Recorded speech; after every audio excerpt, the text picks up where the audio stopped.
Welcome to Hot Off the Press, the show about new releases and the authors that bring them to you. Before we get started, let's go around the room and have each of you introduce yourselves. We'll go ahead and start with you, Suzanne. I'm Suzanne Farrell. I write romantic suspense. I have both in contemporary and historical. I have a rather darker series called the Edgars Family novels, and they all take place in Columbus and Cleveland, actual city places. And then I also built a small town on my own, just my whole own town there in the Midwest in rural Ohio, where I'm originally from. And that's my Weston series. And then I have some American historicals as a set of 2 books that are tied by a murder and a conspiracy theory. And A Mail Order Bride is the first one, and the second one is kind of 2 characters from that book then solve the conspiracy. The murderer is kind of captured in the first book, so it's in kind of a combo there. And my newest book is called Drained, and it is a part of that Edgars series.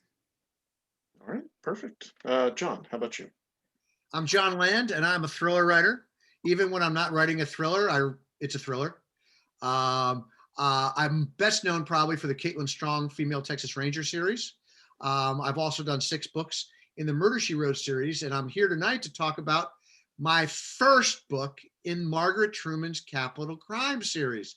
As they say, if your own name isn't big enough to get you where you want to be, steal someone else's. In the case of Capital Crimes, my name is smaller than Margaret Truman's, deservedly so, but at least it's on the cover and a lot more people will buy it because her name comes first. All right, perfect. So let's go ahead. Before we get into the novels, I like to ask authors about their journey to becoming published. And I'll start with you, Jon. Wow. My journey starts at Brown University, where I went to become a lawyer. But Brown, to that back in the 70s when I was there and now, boasts a very liberal, open curriculum.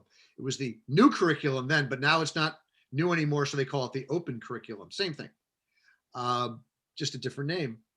And it allowed me, when I fell in love with writing, to change horses in the middle of the stream. So I'm a writer because Brown allowed me not only to switch horses, but they helped me find it. My advisors were my literature professors. I'd never taken a writing class. So I wrote a novel as my senior thesis. And you know what I learned from it? I learned 2 most important things in my career: that I could finish it, and that no matter what I thought I wanted to write, I was a thriller writer.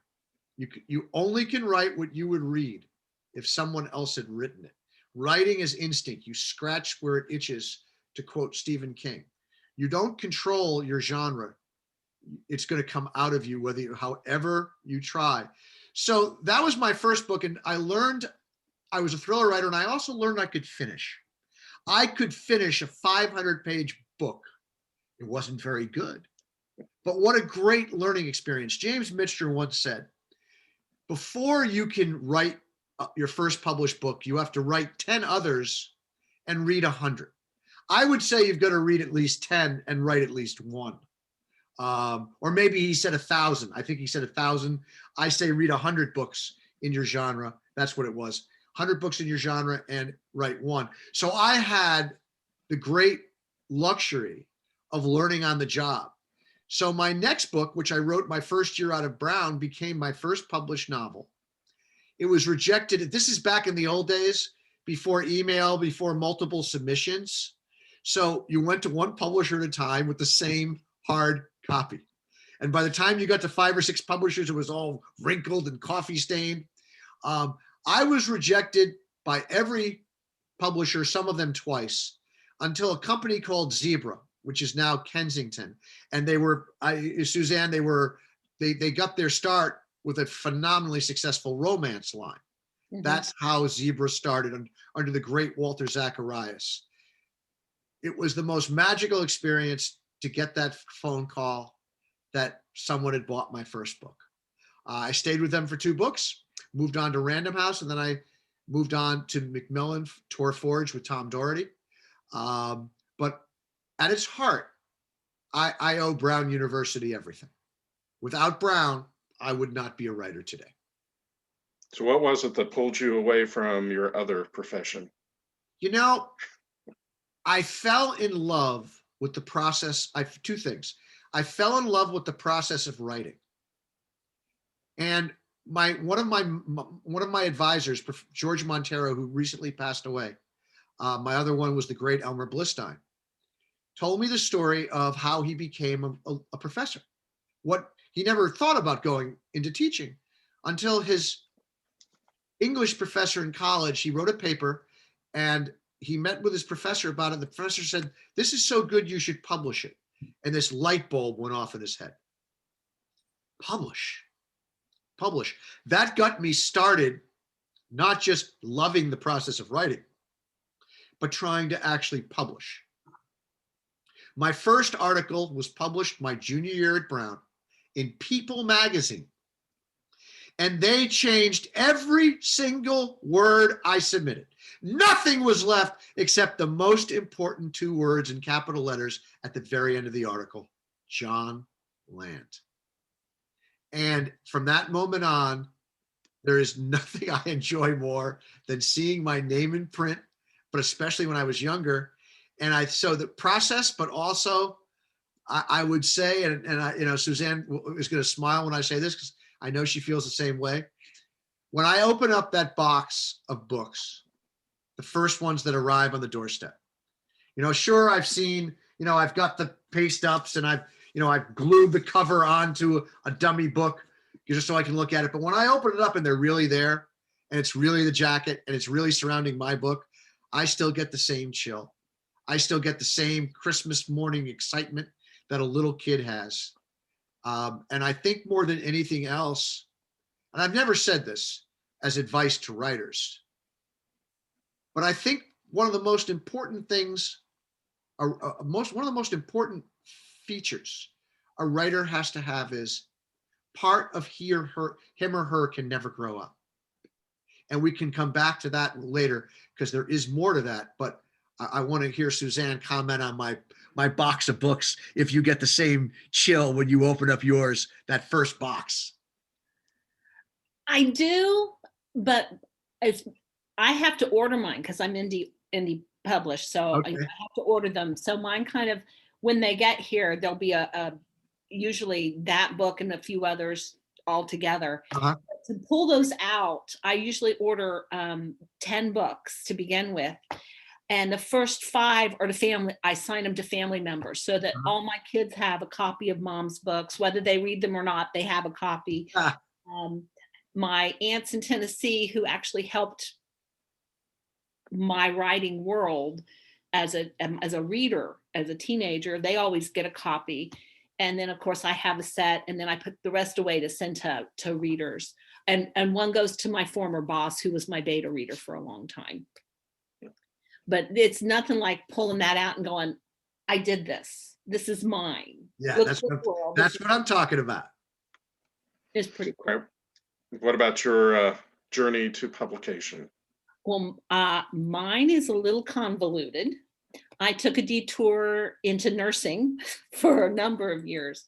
I guess stepping back, going back to my aunts were my mom's 2 sisters in Tennessee, and every summer we'd go down there. And as a teenager, I discovered they had this stash of paperbacks in their closets. And there was a lot of Harlequin, there was a lot of Barbara Cartland, there was some early romance readers, some Grace Livingston Hill. And every summer I would have this bag of books that we would pack the car to go back up to Ohio. And my father would always complain, oh, here she comes with her bag of books. But that man always had a spot in the trunk of the Impala. And there was 5 of us sitting in the Impala. But he had a spot that bag of books would always fit in there. And so he would tease me about reading, but he knew it was important. I was a romance reader from the age of 11 on. And even through nursing school. My mother would hide my favorite author's books until I'd come home between semesters and go, now you may read this book. Because if she handed me the book, then there would be no anatomy, no physiology, and nothing else getting done. I graduated. I went on to work as an obstetrics nurse, but I was always writing these little scenes, especially I read at night to stay awake because I don't drink coffee. And I worked night shift. And one night I didn't have any, I had read all the books that were in my to-go bag. And I was sitting in a nursery with 2 babies that only needed a little care every hour, but I couldn't leave. So I pulled out a piece of progress notes, which has lines on it because doctors can't write straight.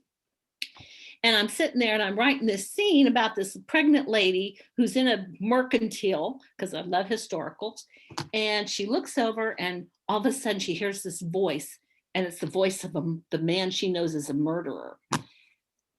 I wrote this thing. There's 5 pages of this. I go home. We had our first computers. This is 1990 something, 93, 94. And I sat there and I typed it all out, single spaced, because I didn't know you're supposed to double space. And I get it done and I went, I've written a whole scene. Well, now I have the problem of who'd this guy murder? Why is he chasing her? Why does she leave there to go up into the mountains and she's pregnant? And whose baby is it? Oh, So I now have to write to this spot. reverse And then I have to write beyond that. And I basically vomited the book out. I wrote, it was 97,000 words in 3 months. For a beginner, never wrote a thing writer. Wow. And I'm reading it and I'm looking at it, going through it, and I'm thinking, this just doesn't sound like Julie Garwood. So I pull out Julie Garwood's books and I'm going, oh, she doesn't use the tag every time somebody talks. There's no, he said, she said, he said, she said. We don't have to do that. And then I had a whole page that said that I called it the then page. It was, then this happened, then this happened. There were 27 thens on one page. So instead of editing it, I wrote then and went on. I thought, I got to go back to that. So it was sort of, I learned this by the seat of my pants. And then I wrote Julie Garwood. I said, I wrote this book. You were my inspiration. I just love your writing. And she wrote me back and she said, you need to join RWA, the Romance Writers of America. I didn't even know there was such a thing. I had no clue. And we were living in Tampa at the time, near Tampa, and I joined. And it was okay. And I got in a critique group. And there was one published author in the critique group, and she kept trying to change my voice. I didn't know what a voice was at the time, but I just knew she wanted me to write like her. Problem was her books were really boring and there were no dead bodies. And I had discovered I can't write a book without at least some suspense.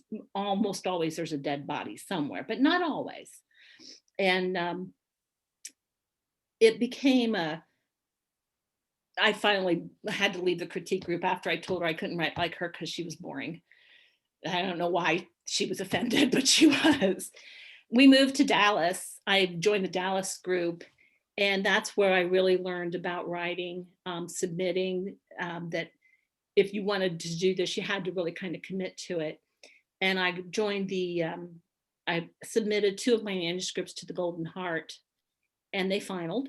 And that's where I met my friend Jeannie Adams and some other people. We formed the Romance Bandits, which was a blog. Everybody was getting published. I wrote one erotica, which I no longer publicize anywhere, but it got published. That was my first published book. And that was one of those what the hell moments. I thought, I can't get published in what I want. I'll write this. And Alora's Cave published it. And if you took all the sex out of it, you still had a story, and that was important to me. It was a short story, but it was a story nonetheless. And then my daughter lost her job. They downsized the company she worked for, had 3 small children. She wanted to be at home. She's like, Mom, I need a job that I could stay at home because it's going to cost me more to go to daycare with them. And I said, okay, I'm hearing about this new thing of indie publishing, and I have friends that are telling me by this time I had 7 finished manuscripts that I couldn't get past the gatekeepers. And I said, if you make covers for those books, I will independently publish them. And then you can use that as a format to start your own business. Because by this time, I knew a lot of people who were starting to want to go into indie publishing or had already gone there. So she did that, and I published Kidnapped, which was the first romantic suspense book that had been rejected all over town because nobody reads romantic suspense anymore. It has to be darker. And that's what I was told. And I published it. And at the end of the first week, we'd sold 100 copies. I'm like, woohoo, all family and friends have bought my book.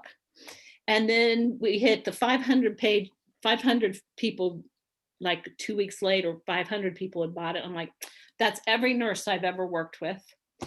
And at the end of the first month, we'd sold 10,000 copies. And I'm like, who the hell's buying this book? I've run out of people that I know. So we published the next one. Then we published 2 books in the Weston series. And by this time, I'm now writing books in those 2 series. And we just released the 18th book that we've independently published. And so as much as I would love to have a big New York publisher behind me or contract, I find that I actually like the control. She does all my covers, and she has an active business. She supports her family on doing cover design.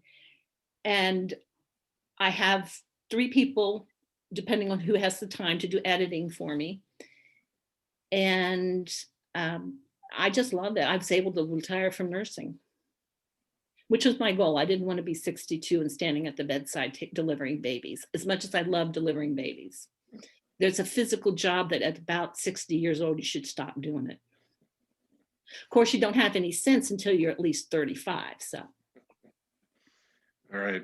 So let's go ahead and get into the books now. And I'll start with you, Suzanne. So, alternate here on people going first. And so tell us about this newest release and kind of the seed that started it, either in the series or in the book itself. It's in the Edgars Family novels. We'd gone through the sister, the 3 brothers, and their kind of adopted friend. But we had a couple of characters that showed up in Vanished. The heroine is Brianna Matthews, and she was kidnapped she was taken by a sex trafficking group run by a state senator or US senator and his son. And the hero of the new book was one of the police officers, a detective, Aaron Jeffers, who goes in and helps rescue her. So we've gone about 3 years in time span on the timeline for this book. We've written a couple between these.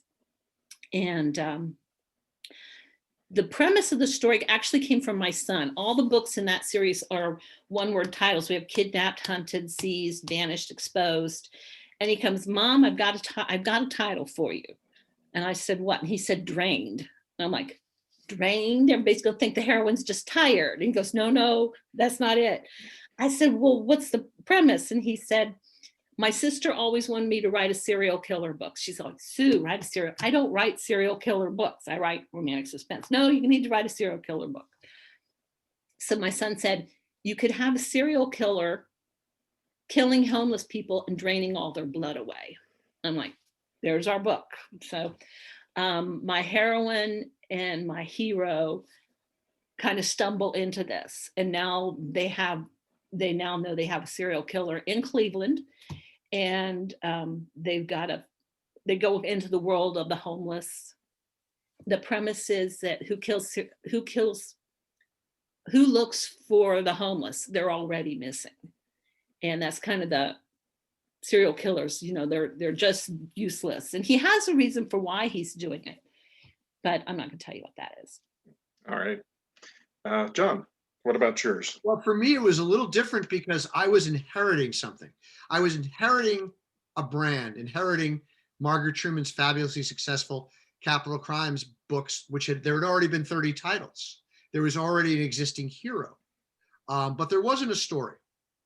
And as soon as I got involved, I'm extremely ambitious, and I take ownership. Even though this is not my series, it's my series now. Same thing, the 6 books I did in Murder, She Wrote, I made Jessica Fletcher mine. That's the only way I know how to write. I can't just step in and imitate somebody else. I've got to make it my own. But in the case of the Capital Crime series, the books had gotten away from the branding that made it a hugely successful brand. They had gotten away from murder blank. So I wanted to go back to murder blank, which in this case was Murder on the Metro. I didn't know where the killing was going to be. All I had was a title, because I wanted to go back to the original branding. I wanted to go back to what the books looked like when they were far more successful than they had been lately. And this is what it was. I love the notion of the Metro, because it would mean they would use a cover that put things in motion. Nothing is better than a still picture that creates the illusion of motion. By the same token, this was a genre that I've been writing all my career, whereas Murder, She Wrote, I had to learn how to write a quote cozy, although the way I did it, they were not cozies. That's another topic.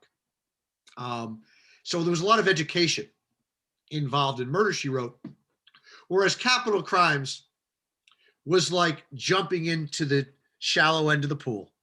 I could stand on my own. And interestingly enough, the idea I conceived, and this is 2 years ago, was a coup d'etat, an insurrection against the US government. And the greatest political thriller of all time in film and books, some would say The Manchurian Candidate. I would say 7 Days in May. By far, 7 Days in May, which is about a military overthrow of the US government. And it's interesting that when you think of seminal events that change the way you look at the world, 9/11, people would have said that can't happen. There's no way you could do 9/11. And up until a few weeks ago, a few months ago, a month ago now, whatever it was, almost exactly a month ago, you would have said, there's no way you could have an insurrection in America. It's impossible. Well, it's interesting that the credibility of current events is now lending credibility to Murder on the Metro. Because what I'm writing about, what I'm postulating, is pretty much, although it's a lot different, the mechanism of how it happens. But the basic concept of installing a permanent government, of basically authoritarianism, that's what the book is about. As far as the big MacGuffin that the hero, Robert Brixton, and a Secret Service agent named Kendra Rendine have to thwart, along with an Israeli female warrior, Leah Gans. I really have fun with my characters. I have fun with my books. We need to remember as writers that we are also the first person to read what we write. And I tell writers it's like a lot of little lessons for writers tonight. If you're not your own number one fan, if you don't love what you do, why the hell are you doing it? I get a kick out of people who hate their own writing. How the hell can you hate your own writing? You've gotta love your stories. You've got to fall in love with your characters. Now, look, Jason, I am a very manipulative writer. What do I mean by that? I have very short chapters. They all begin with a hook and they end with a cliffhanger. Every single one of them, like old-fashioned chapter pictures, where there'd always be a cliffhanger, literally sometimes at the end. Because it's all about, for me, how do you keep the pages turning? How do you keep the reader in that magic word? How do you keep the reader in suspense? defined by wondering what is going to happen next. And what I always come back to, John D. MacDonald, who created the Travis McGee stories, one of the great novelists of the 20th century, not just mystery writers, one of the great novelists, period. Just like David Morrell, I put in that same league of great novelists, and James Lee Burke, great novelists who happen to be mystery or thriller writers. MacDonald was famous for, he lived in Longboat Key on the water where Travis McGee lived, and on his houseboat, the Busted Flush that he won at a poker game. And young writers would literally knock at his door and talk, and they spend an afternoon with him, never a morning, because he wrote in the morning so he could drink in the afternoon, a lot like Hemingway. And he'd sit with writers on his back deck that was right on the marina. And one day, one of these young writers said, "You keep telling me, Mr. MacDonald, to write a great story, but you never explain what is a great story." And John D. MacDonald looked at him and said, "Stuff happens to people you care about." And I've never forgotten that. And whenever I get to a point where I'm wondering, is this the right direction? I ask myself, do I have stuff happening to people the reader cares about? How I do that is a whole other thing. How do you make people care about your characters? What stuff do you inject? But I'll never forget that. And that's the pearls of wisdom that we gather through. I think all writers collect pearls of wisdom like Matchbox cars for children. You remember what you learned from somebody. You remember what you read somewhere. I can remember Lawrence Block's column in The Writer. I think it was The Writer, not Writer's Digest. I used to love that magazine just to read Lawrence Block's column about writing and about. There was a gem in every column. So I guess what I'm saying is I'm glad I'm a writer because I can't imagine what I'd be doing if I wasn't. All right. Well, that kind of leads into the next question I have, and I'll stick with you. I knew that. I've asked all the authors I've had on here this question, and I've gotten probably more answers than people have asked because some people have multiple. But what is? I only give you one. What is your, I guess, how do you schedule and do your writing? What's your routine? Well, one thing, if you want to be a writer, you've got to be disciplined. You're your own boss. You have to be disciplined. My routine, you're assuming that I'm writing all the time, but I'm not, because when I write 4 or 5 books a year, a tremendous amount of marketing. I'm also doing stuff with screenplays and other things, phone calls, social media, promotion. I wish all I did was write. I really do, but this is a business. But when I'm writing, which is my favorite thing, I have a couple things. One, I don't outline, similar to what Susan said before. So I don't know where I'm going next, because if I don't know what's going to happen next, the reader can't possibly know what's going to happen next. But writing is a mindset. Writing is, you never are in the mood to do it until you're doing it. It's never easy to start. So I have 2 tricks.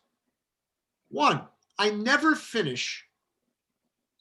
stop writing at the end of a chapter, because then I got to start from scratch the next day. I always leave off, sometimes at the end of a paragraph. Sometimes I leave off in the middle of a sentence, so I have a running start the next day. I learned this from one of my mentors at Brown. I mentioned his name, Professor Elmer Blistein, who taught me the phrase "medias res," Homer, in the midst. Never start in the beginning. Always start in the middle, after something has happened, before something else is about to happen. So I always leave off. That's one of my tricks. My second trick for my routine is I always have put aside books by some of my favorite authors, a number of whom I've already mentioned. I'll add Michael Connelly to the mix. I mentioned James Lee Burke. And what I'll do before I start writing is I'll read about 20 pages of one of their books. And that gets me in the mindset.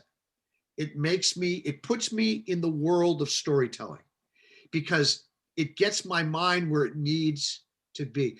You know what it's like, Jason? It's like, why do Major League Baseball players take batting practice before every game? To get them ready for the real thing. So I think what I'm doing it's inspiration. Victor Hugo once wrote that good writers borrow, great writers steal. And we all start by imitating our idols. If we pull my first 3 books, I'll tell you where every scene comes from that I stole or borrowed. The inspiration for every single scene. Stephen King, Robert Ludlum, David Morrell, Clive Cussler. Those were the 4 writers that made me want to be a thriller writer. And those are the 4 writers who I stole from for my first 3, maybe 4 books, but at least the first 3 books. And there are still moments from books that I borrow from. I could list scenes that made an incredible impact on me. But at heart, let me put it this way. Every writer has a story about when they fell in love with reading. I always loved to read. But I didn't fall in love with reading until the day I picked up at the age of 14, a book called The Exorcist by William Peter Blatty. It was a rainy Saturday. I laid down on my bed and I didn't get off that bed until I was finished with the book. And I realized in that moment, it was like I couldn't stop reading. And now every book I write, that's what I want. That's the effect I want to create for the people I'm fortunate to have who are reading me. I want to create a story that can be read in one sitting, that begs to be read in one sitting. That's not the world we live in today. But, it still happens, maybe 2, maybe 3 sittings.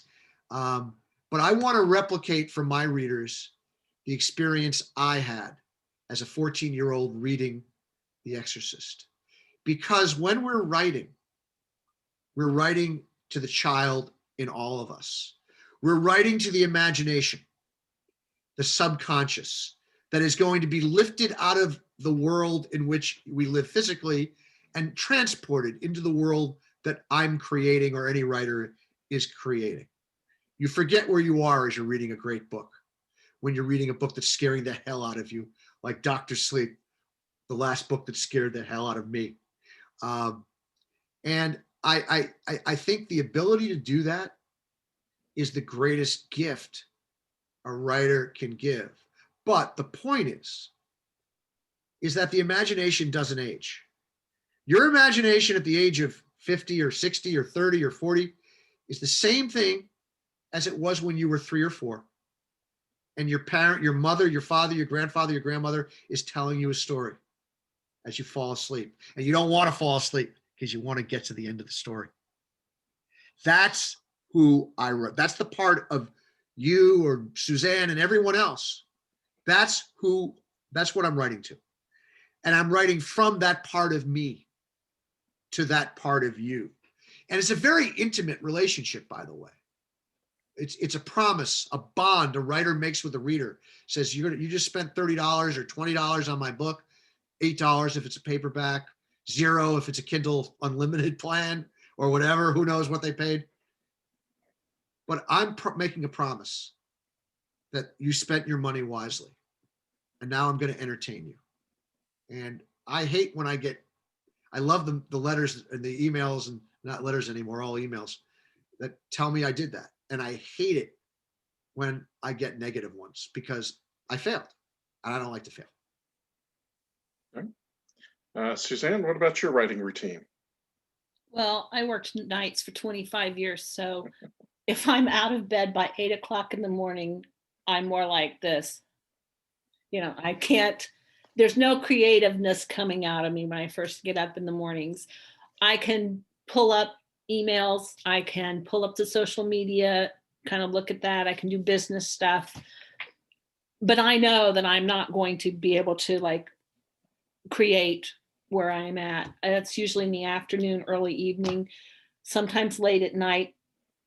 I have to be careful with the late at night because I am trying to train myself to go to bed at a certain hour. So those all-nighters that writers love to talk about, that's a piece of cake to me. I can stay up till 6, 7 o'clock next Wow. morning. But I try not to do those that often because it's not healthy after a quarter of a century of working nights. I'm a lot like Jon in that I don't ever, if I come to the end of a chapter, I won't close up. I move to the next chapter. I'll write the next or the next scene, whichever I'm at. I will write the first sentence or two in, especially if I'm changing point of view or I'm changing place, so that when I start writing the next day, I know where I'm at, or I know where my brain was thinking of going with it. And I have to agree with the fact that you have to love what you write. No one's going to read your book more times than you are. Now, I'm one of those weird people that I don't write drafts. There's no first draft in this household. I write here and I write there. When I get to the end of the book, I've written the book. I might have to edit it. It might need some tweaking, but I'm not going to go back and have to layer in emotions and layer in this and layer. I mean, people that tell me they write 8 drafts, I'm like, just shoot me now. Because I've finished that story. That's why I don't plot it out, because I'll lose the interest in it. I like going on that journey of not knowing why my heroine pulled the gun on the hero and said, "Get me the hell out of here." You know, it's like, okay, now we got to disarm her. How the hell's that happening? I like the fact that I'm 3/4 away through the book. I've written this plot and I still don't know that motivation as to why the bad guy killed the girl in the beginning. And if I don't know it, the reader's not going to know it either. If I don't know exactly who, because I generally have an idea of which bad guy it might be, but until I write which bad guy it is, my readers aren't going to always know it either. That is just, they have to go along the ride with me. And I love that part. I love the magic that happens when you're riding along and you think the story's going one way and your characters go, no, we'll take a left turn here. We're going to go this way for a while. And again, it's creating characters is the most important thing. And I think having worked so many years in obstetrics and seeing people at their highs, at their worst, and at the darkest despair, gives you an idea of how people react when they're put under stress. And I always I don't give them horrible flaws, but there's usually some quirk there that comes out. I had a heroine that was afraid of enclosed spaces. And at one point, the hero of the book ends up trapped underground. And the only person that's small enough to go down and get him a tank of oxygen until they can dig him out, of course, is the heroine that hates enclosed spaces. When I started the book, I didn't know that was going to happen. But when I got to that point, it became real obvious. My subconscious said, that's why you're going to do that. That's why you wrote this all the way back here. And I love to let my subconscious just kind of go, hey, we've been writing this in here all along. You just didn't know you're going to need it till now. And that's kind of a cool thing to find out about writers too. In the evenings, I'd watch a lot of TV as far as crime procedurals and crime stories, mostly to see if there's anything I can use as a plot device. Stuff that happens in the real world, writers aren't allowed to write that because nobody would ever believe it. I've had people say, well, you should write stuff that happens in labor and delivery and write stories about that because I have some really funny stories that can be told in bars.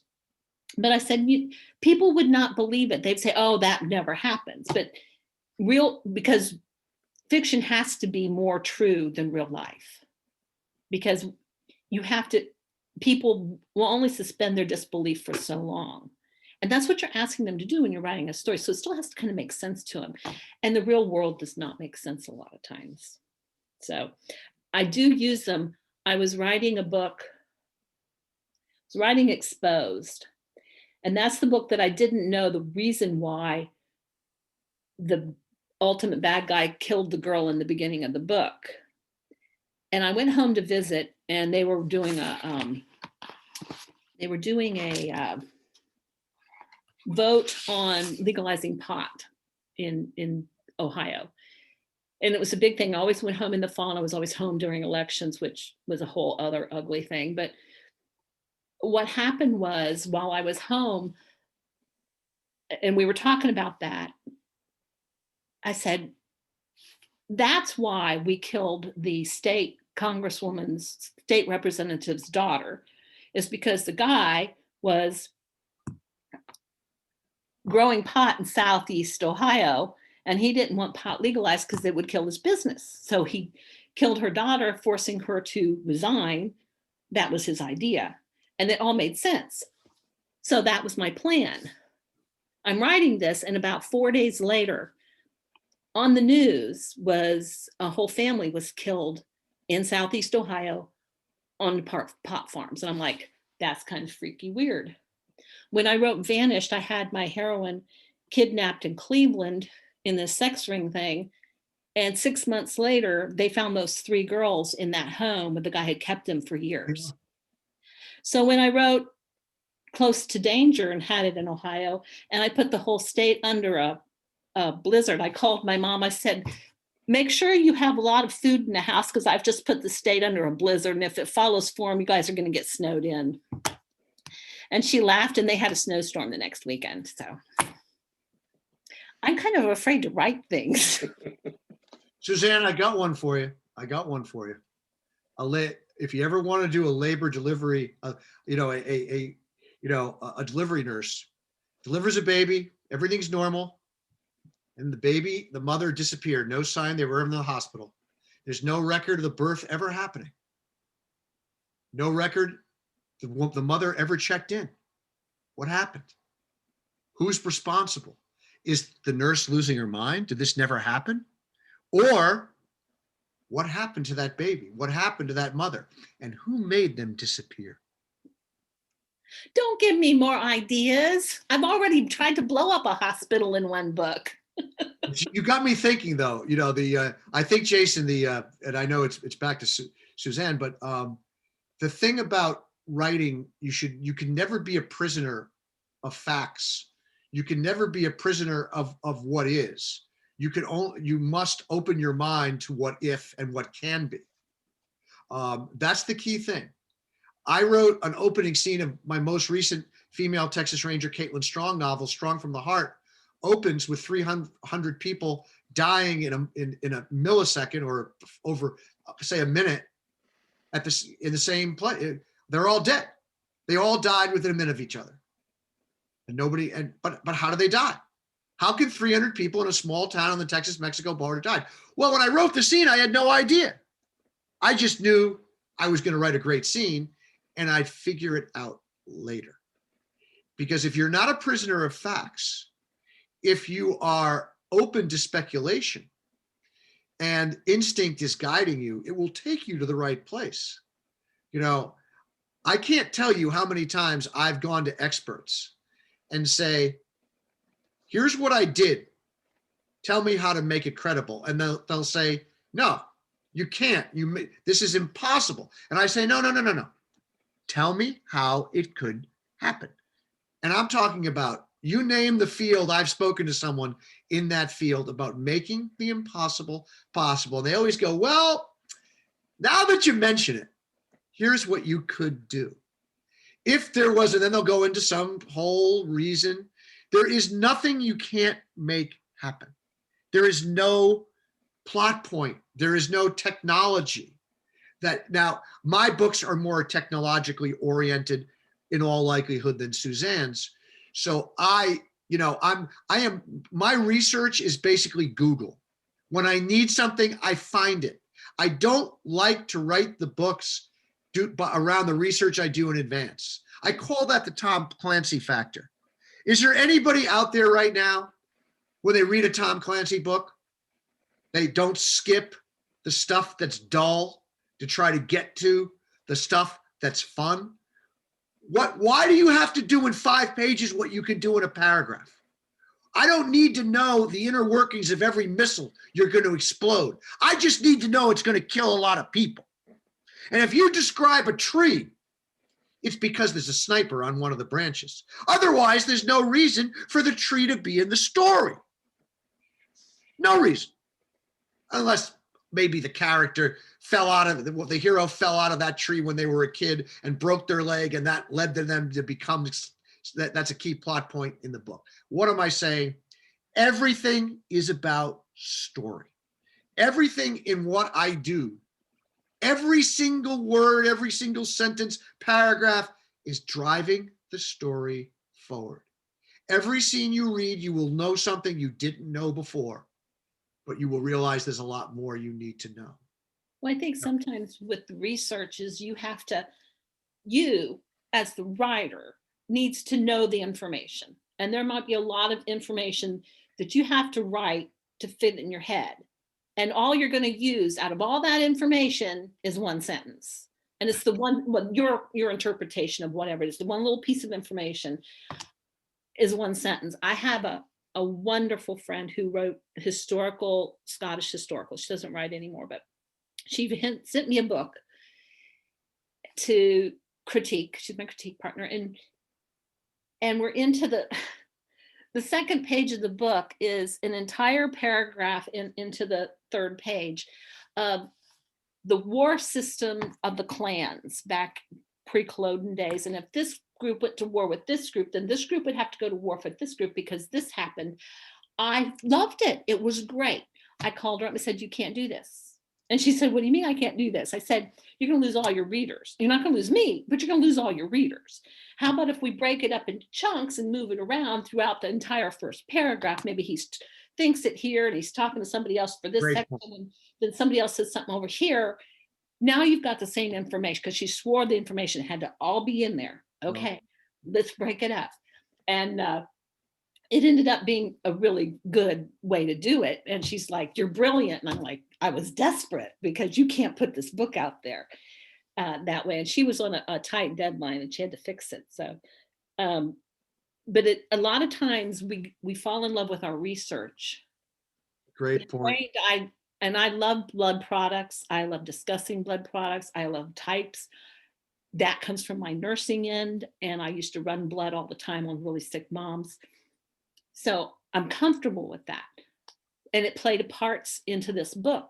And there was things that I looked up. I thought, this is really great. And my characters need to kind of talk about this. Well, at one point, my heroine she's a numbers person and she loves statistics. And she can pull statistics out of anywhere about anything. It's one of her quirks. So at the beginning of the book, we're talking about, or somewhere near the beginning, we're talking about blood products. And then at the middle of the book, I had it again. And then at the end of the book, we use it to kind of show her quirkiness. And I realized that's way too many times. I'm fascinated with it, but my readers are going to be bored shitless and they're going to be like turning the book off at this point or closing it or whatever. And so that was one where you go and say, what works, what's important to the story, and what do they not need to hear about? Don't beat them over the head with it. And that's sometimes I tend to beat people over the head. So I have to really, when I go back and edit, I will pull that out. Like I said, I will edit a book to death, but I won't draft it. All right. So the next question I have is something during either the process of writing this book or in the book itself, especially being a pantser, that surprised you.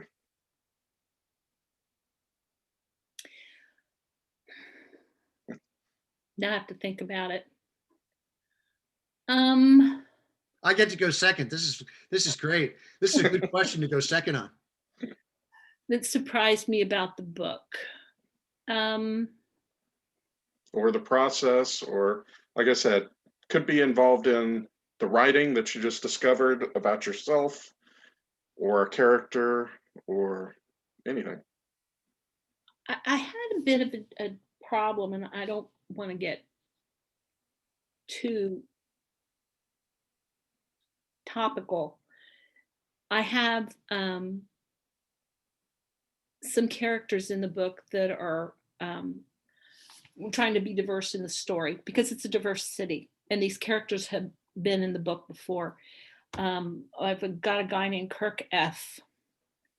Kirkpatrick is his name, and the first time you meet him, everybody thinks his name is Mr. Kirkpatrick, and he says no, it's Kirk F. Patrick, and everybody wants to know what the F stands for, and it's that word I'm not allowed to use, probably. So Yeah, I won. That's because I won that little spin. but they call him Kirk F through this, and to kind of put myself in his world of who he is.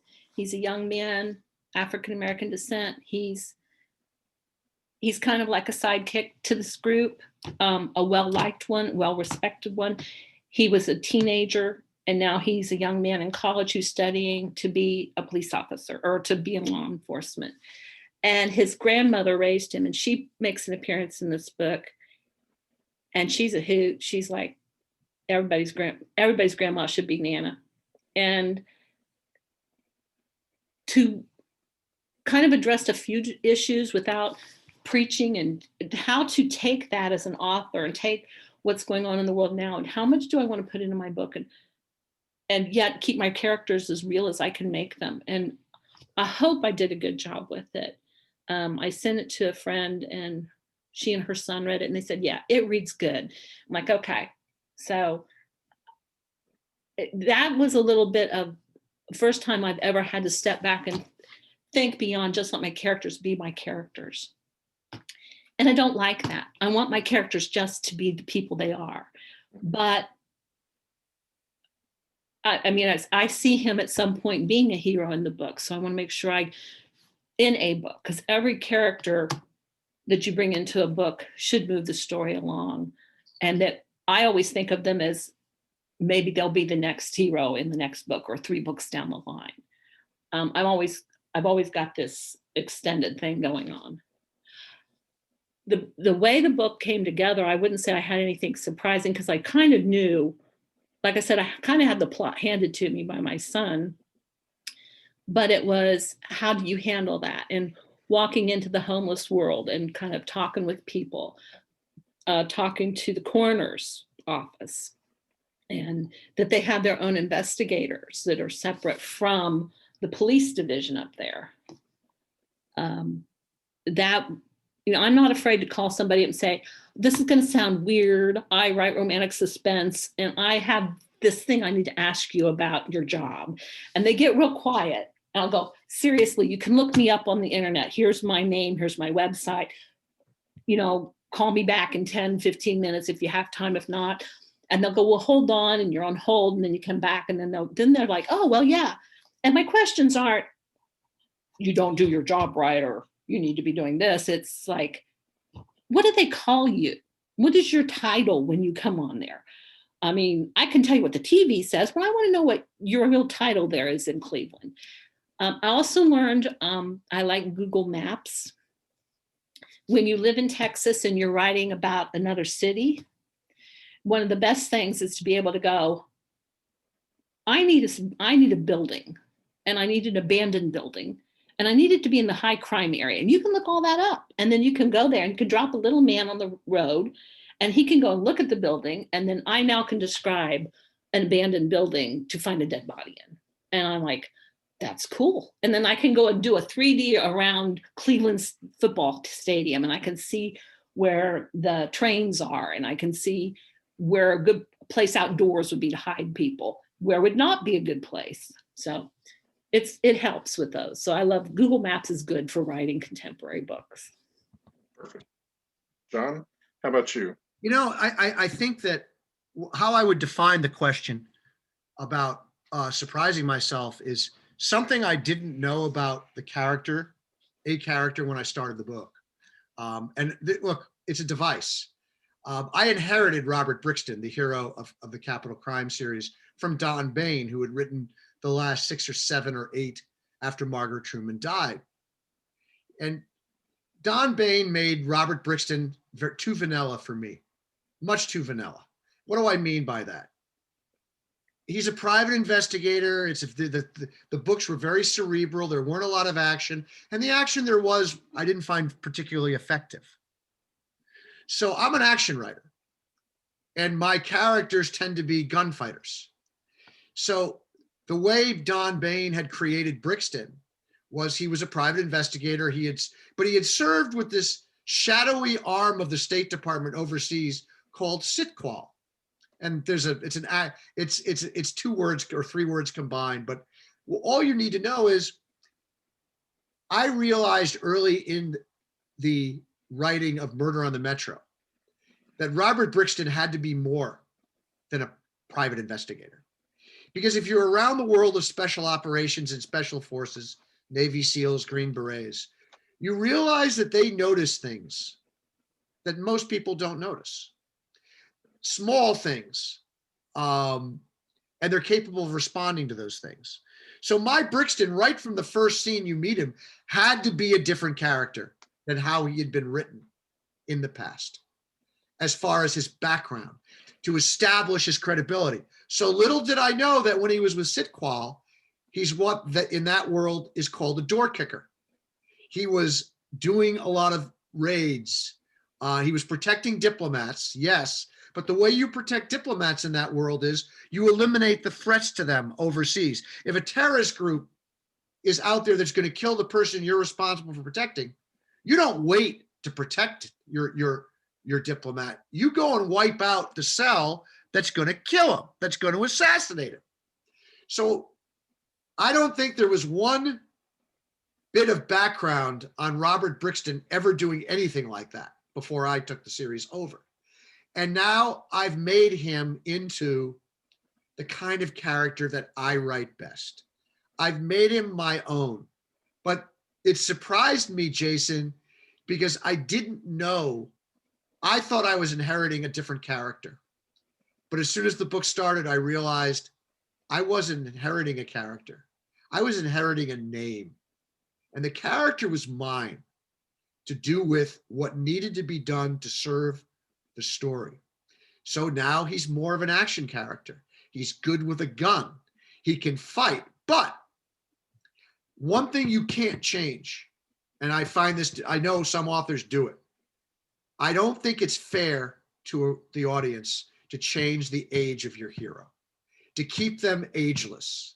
To me, a character must get older, must transition. If they have a grandson, the grandson needs to be older in every book. And part of their character is growing up with the grandson or the child. So I inherited Brixton. He's probably at around 55, and I left him at 55 for the first book. In the second book, he's 56. So you also have to deal with the credibility of when you age your character, you can't age them out of the abilities to do the things that need to be done. Robert Parker often said in the latter part of his career, the biggest mistake he ever made as a writer was making Spencer a Korean War vet, because Spencer would be 90 years old now, 85. He wouldn't be in the boxing ring anymore. He wouldn't be able to do the stuff he does if you're in your 70s and 80s. Contrast that with Dave Robichaud, the great character created by James Lee Burke. Dave Robichaud is in his 70s now. When James Lee Burke started the series 30 years ago, he was in his 40s. To me, he's had 3 wives. We've watched his daughter, Alifair. His real daughter is also named Alifair. Grow up. To me, that enriches the series. And look, I don't mind naming names. I can't read Clive Cussler. Sorry. I can't read Clive Cussler anymore because there's no emotion. His characters are always exactly the same as they were in the other 50 books. They never change. They never evolve. You know, they never have a personal problem. Why do we care about them? So I don't want to speak ill of Clive Cussler. He's one of the writers who made me want to do what I'm doing. May he rest in peace. But the simple fact is that John D. McDonald said stuff happens to people you care about. We care about characters because of what makes them feel like they're real. what gives them the same problems. In the same book I mentioned, Strong from the Heart, my latest Caitlin Strong book, it's about the opioid crisis. Well, I give Caitlin an addiction to Vicodin from a TBI, a traumatic blast injury that she suffered in the last book. I didn't know I was going to do that when I started the book, but I realized that a book about the opioid crisis needs to have a subplot that affects the hero directly. So Caitlin is hooked on Vicodin, not because she's getting high, but because she needs it to relieve her pain. Same thing. So that's how I define surprising myself. All right, perfect. So I'm going to ask you guys to let us know where to find you on the internet. I'll start with you, Jon. JonLandBooks.com, not a great place for updates because I'm terrible at updating my website, but you can, the great thing about JonLandBooks.com, Jon, is you can email me, and I love hearing from my readers. Even the Murder, She Wrote fans who hated my approach to Jessica Fletcher, I still love hearing from my readers. And I also tell people, go to Amazon, go to Google me, Google the book, because if you go where I send you, you're only going to read what I want you to see. But if you Google Murder on the Metro reviews, you're going to get objective opinions. So I'd say just have some fun and explore, or go to JonLandBooks.com and get all the propaganda. All right, perfect. And Suzanne? I'm at SuzanneFarrell.com, and I'm also on Facebook as Suz Farrell. Twitter is Suz Farrell, SUZ. I hang out with my readers. I have a little group that we hang out on Facebook a lot. So I wouldn't say I'm on there all the time, but I'm active there. And anybody can message me there. They can email me, Suzanne at SuzanneFarrell.com. I'm at Jon. You can get me on Twitter or Facebook. At Twitter, my handle is at Jon D. Land. That's my. I use Twitter a lot, but I don't do any politics on it. So if you go to my tweets, you're not going to know what my persuasion is. You're not going to know how I feel. Once in a while, I don't get on rants, but I do respond once in a while to somebody's asinine comment where I just let it go. You'll only know what sports teams I like. That's a good thing. Sports is safe. That's the safe zone for social media. But it's like, you want to be controversial. You want to get a lot of followers. You got to say stupid shit. No. You got to stir the pot. I mean, I don't do that, but I mean, I look at these posts. Some of these controversial people are posting. They're getting millions and millions of hits. Of course, they probably can't show their face anymore because they'll get killed. But to me, social media is a great tool for people to get to know you better for what you are, for what you do, not necessarily who you are. All right, perfect. I do want to thank you guys for joining me, and thank you for watching. Thank See you everyone next time. This was great. I like this two-person thing. I think I get to talk more. So I like it.